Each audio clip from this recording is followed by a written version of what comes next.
The depths and antiquarians dance. Alright. Me. Hi everyone, and welcome to this AlbionOnline Dev Talk. Today, we are back with our second Dev Talk in the three-part series introducing our upcoming Abyssal Depths update set to launch on June 30th. In our last Dev Talk, we gave you a high-level look at our upcoming focus on instanced PvP content. I don't like this guy. Judas, no. Moritz is looking good. What do you mean? This update Judas, behave. set to launch on June 30th. Yeah, In our last cool. Dev Talk, Judas. we gave you a high-level look at our upcoming focus on instanced PvP content, a way to deliver intense, small-scale encounters with better structure, matchmaking, and rewards.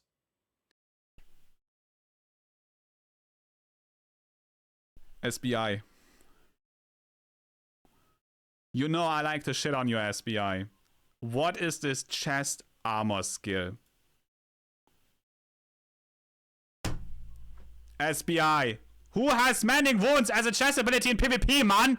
What's that again? Why is it every time like that? You build Coco? Yeah, I guess we're gonna try that one too. Small-scale encounters with better. Also, who the fuck plays the stack you on Bloodletter? That doesn't make sense. Isabel. Man! Structure. Well, it looks nice. Yeah, it looks cool, I have to say. Environment looks hellish. Matchmaking and rewards. Hellgate chest! Work in progress. New chest. Today, we're diving into the fire, quite literally, with a deep look at the Antiquarian's Den, the revamped ecosystem of hell-themed features. By the way, guys, you see the spider roaming around here, yeah? That is 100%, guys. This is a trader.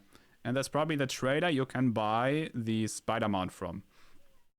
Which, in addition, probably means that you get reputation inside the new dungeons. And rewards, and the new content available. Always complain. Let's head straight we always complain, underground. At the heart of this new update sits a brand new PvP dungeon type called the Depths. These are instance dungeons for 2 or 3 player groups. No so solo. Risk-seeking solo players can enter alone if they... Wait. What does it say? 1 second. So risk-seeking... Hell dungeon entrance, PvP results, required item power, 1200 out of 900. Oh, it comes with an IP cap. IP cap for these hell dungeons, guys. As you can see, 900, 100% IP cap. 900 IP, so it's gonna be a hard cap, right? For like 80%. PP results in death, you will lose your inventory but keep your equipment. Members of your party will be able to use this entrance to join you for 1 minute. Requirements 900. Alright. Features Lorem Ipsum. What is Lorem Ipsum? What is that? Hell dungeons. Lorem Ipsum. What does that mean? Lorem Ipsum. Placeholder text? What is Lorem Ipsum? Make the IP cap 1400? That might be too much. That is Latin? Oh. Is a placeholder okay, but what does it mean? Ach, it just means placeholder in Latin. Ach, you use that for coding.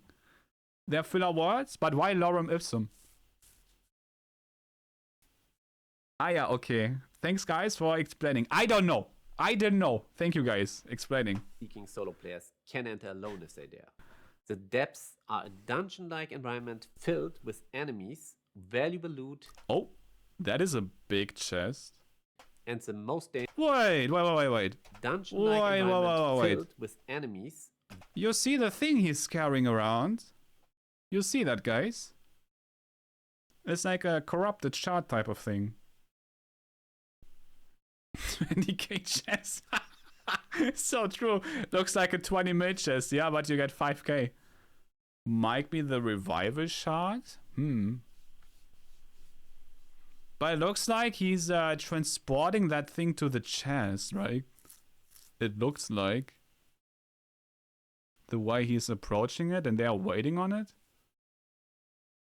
Maybe you need to collect this to open the chest. Maybe it's like some sort of objective thing. like it is in open world with carrying the terry crystals, you know? Maybe you need it to open.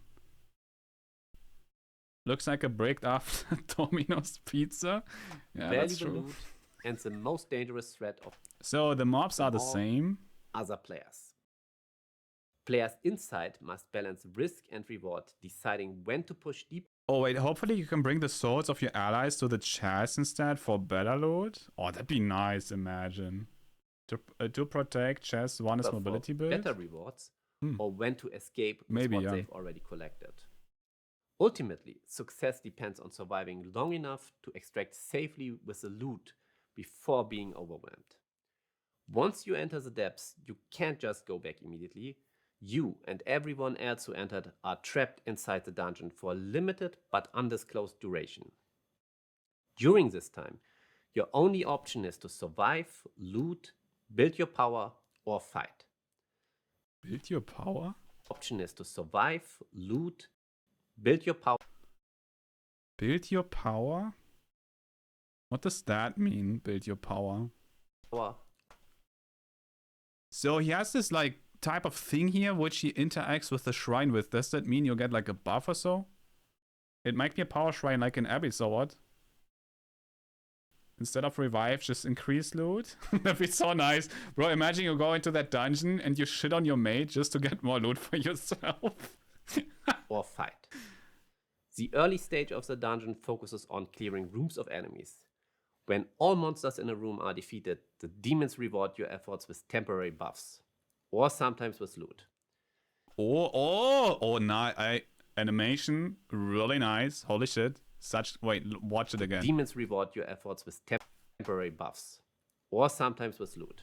Nice. Looks cool. So this is an exact copy of how a Nightfall Abbey works. These buffs persist across dungeon levels, as long Yeah, you see here, guys, up here, you see Nightfall Abbey buffs. I wonder if they are the same though. as you remain inside. They offer both power,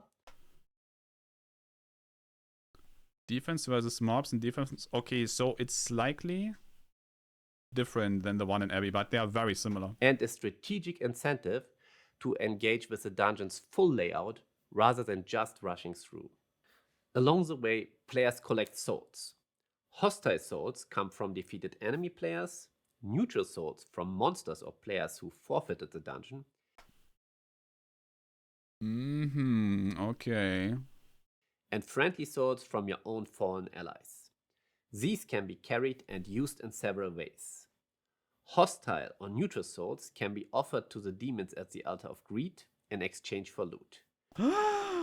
Whoa. Friendly souls left behind by fallen allies can be brought to the altar of awakening to revive them.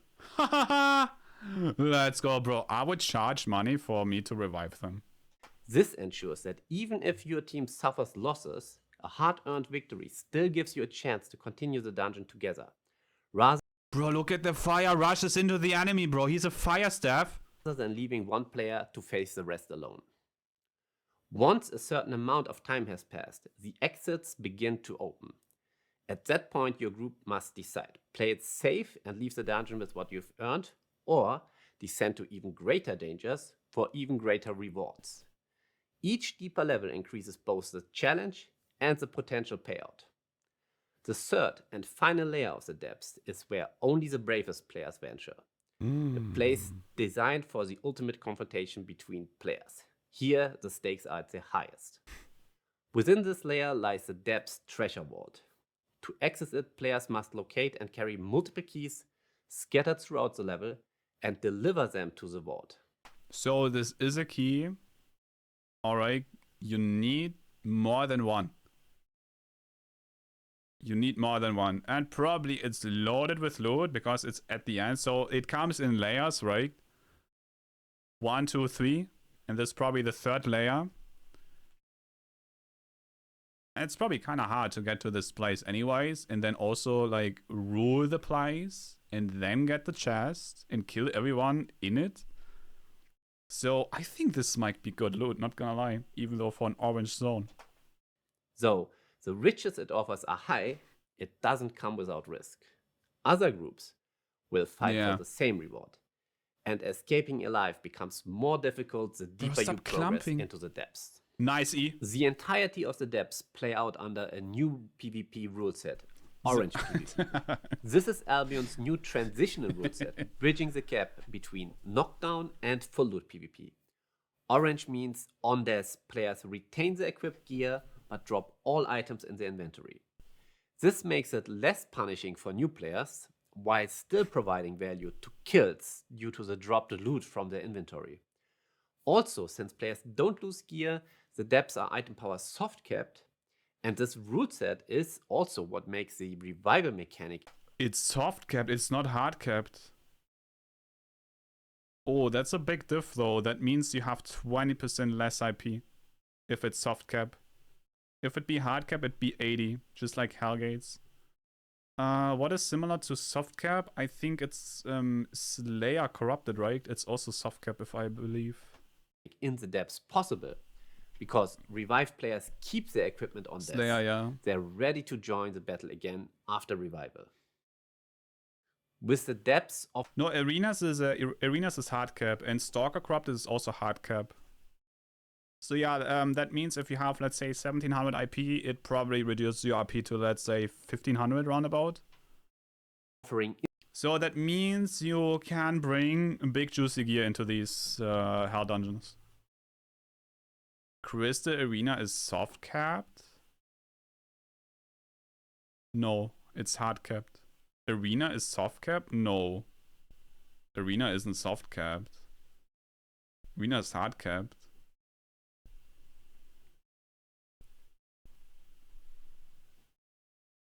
No, you get like with 1700 in and you have maybe 1000 IP in Arena. instance PvP encounters and meaningful loot to find and protect. Whatever Orange plays PvP Arena, I creates mean. the perfect environment for learning Albion's risk versus reward PvP. Because players are locked into the dungeon until exits open, every decision carries weight and every fight matters. The root set strikes a careful balance between risk and accessibility, allowing players to hone their PvP skills, test strategies, and experience the thrill of structured competition, all without the harsh consequences No, Arena of full isn't soft cap. So, where can you enter the depths? They can be accessed directly from any royal city through. Wait, what is that? Whoa. They can be accessed directly from Okay, so in each royal you have this entrance. That's kind of neat, bro. any And then you can enter royal the city, yeah. through the Antiquarian's Den. Oh, that's cool. This sinister hub in the heart of the old aqueducts serves as a central access point to all our hell-themed PvP content. That means access to the depths, but also corrupted dungeons and Hellgates. They can now RIP open world. Well, I think if you're a Hellgate player or corrupted, you probably hate the open world aspect of it, so I don't think it's RIP. I think it's okay. It probably brings more people into the content anyways, since you can't be sniped as a creator, first of all. Secondly, the accessibility is super easy, and you can just re-gear very quick without like worrying you're gonna be killed in open world. I think it's okay. It's better this way. now all be directly played from a single location in your city. This Because let's be real, whoever plays Hellgates or Corrupted, whom of you ever did open world content meanwhile? Right? You just wanna go into the thing and you don't wanna bother with the open world. RIP open world, gang squads won't be able to hunt solo small groups, yeah. Also, I mean, kinda, if you know about the game, these entrances have been safe for many years already, since Miss introduced, because you can access those easily anyways within Brazil and Red Zone. stand is not only intended Yeah, as exactly. an You're entry wasting time point, but going it's in, where yeah. players gather, can find teams, and prepare for the action ahead. Whether you're forming a group, gearing up, or re-gearing after close call, and they also offer a local bank connected directly to each player's city of origin. No. This location is built to support quick and efficient entry to your PvP content, directly accessible from your city. There's a mount, yeah, the spider, right? Bringing all of these features together under one roof not only enhances the experience, It also gives us the perfect moment to revisit two of Albion's most iconic instanced PvP modes.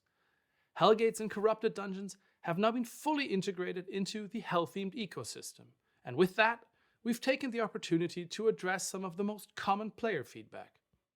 For the longest time, the biggest complaints around Hellgates and Corrupted Dungeons have centered on three things: poor accessibility, slow and sometimes unfair matchmaking, and a lack of compelling rewards, especially at the lower end. By relocating the entrances to these features into the Antiquarian's Den, we immediately address two of these core issues. First, accessibility is significantly improved. Players no longer need to travel through the open world to participate, making it much faster to jump into the action. Second, with all players now entering from a central hub, matchmaking pools are larger and more tightly clustered in terms of skill and readiness, improving the fairness of matchups across the board. So they're saying they bring a matchmaking system which hopefully works.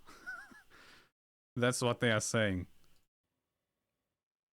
On top of that, we've made a set of targeted improvements aimed specifically at matchmaking logic and loot balance. Consistent.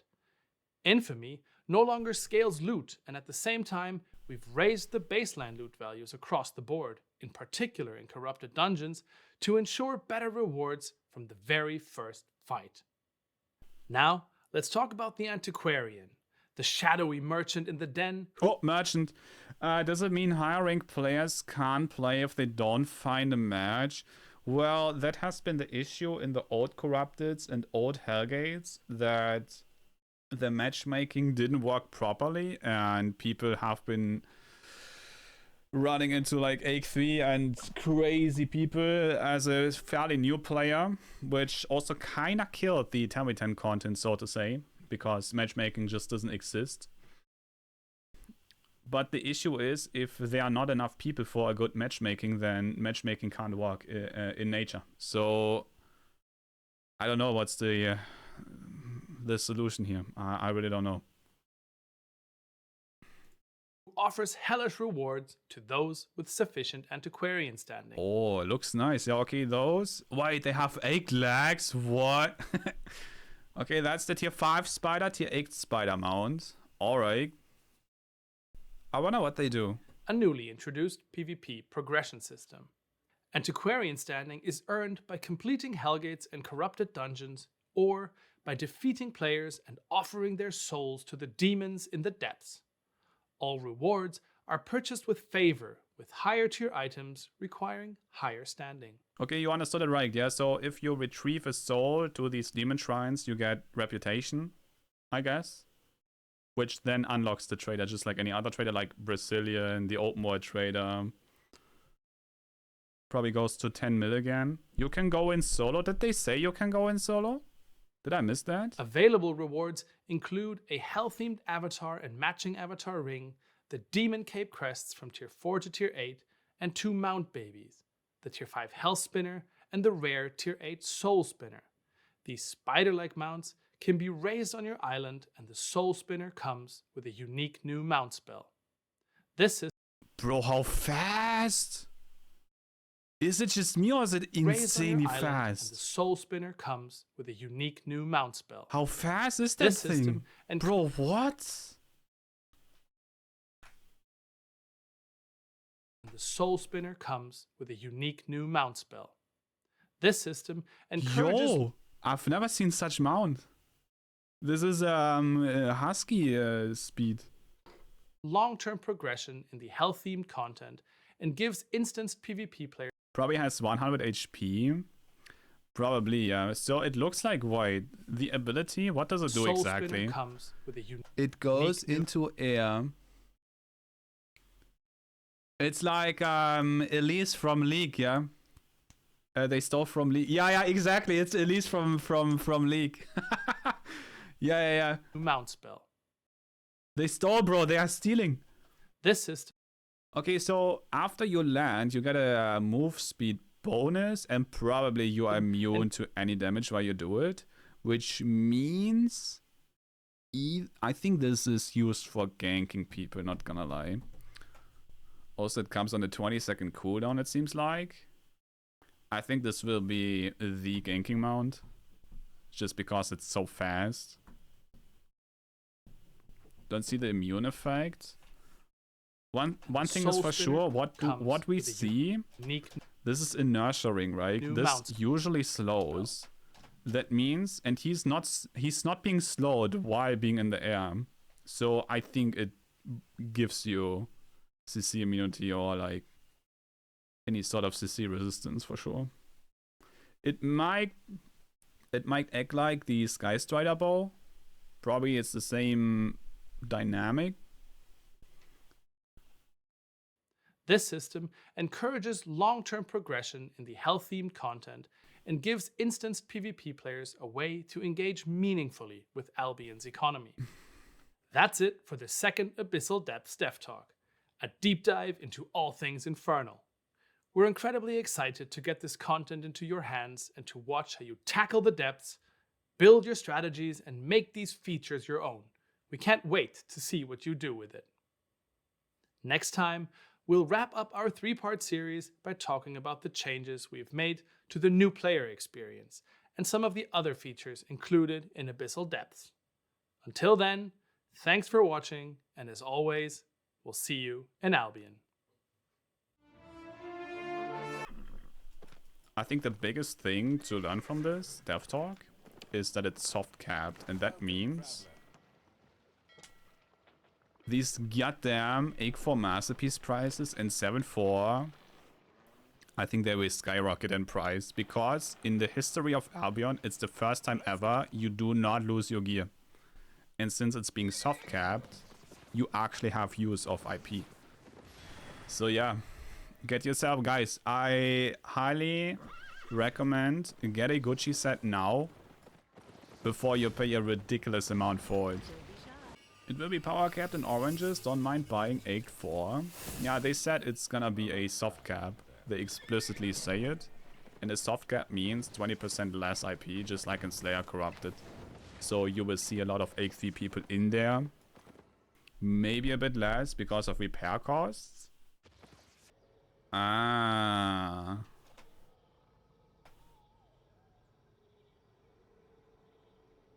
Ah, he is so... You're right, he is solo. Ah, they even say it. Oh, I missed that. Okay, you can go in solo. Alright. That's the main critique point I have. I don't care. 3v3 is nice. Don't get me wrong. It's cool. But the main critique I have is, since it's an orange zone, it's the only orange zone in the game. So all other content is left out. Not having the accessibility for an orange zone. And what I mean with that is ZVZ and solo players. I mean, you can go in as a solo, I know, but it's probably not that good to go in solo.